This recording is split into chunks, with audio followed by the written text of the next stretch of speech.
ওই সকালটা শুরু হয়েছিল এক কাপ চা আর বাসি লুচি দিয়ে। হ্যাঁ, অনেকেই বলবে বাসি লুচি আমাদের একদম পছন্দ না, কিন্তু আমার খুবই ভালো লাগে।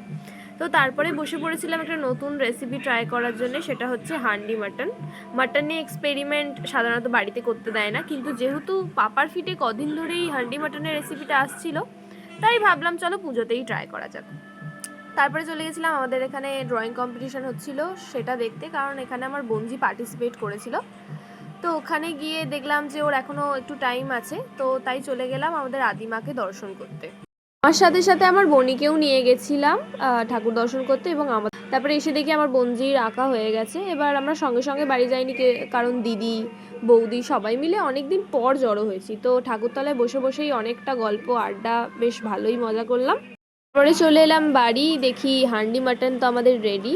প্রথমবার করেছিলাম, খুবই ভয়ে ছিলাম যেহেতু মাটন, তো ভালোই হয়েছিল, সবার খুবই ভালো লেগেছে। আমরা করেছি বলে নয়, সত্যিই সবাই বলেছে খুব ভালো হয়েছে। আর যেহেতু আমরা বাঙালি, ভালো খাওয়া দাওয়ার পর একটা ভাত ঘুম না হলে হয়। তো চলো দেখা হচ্ছে সন্ধ্যাবেলা।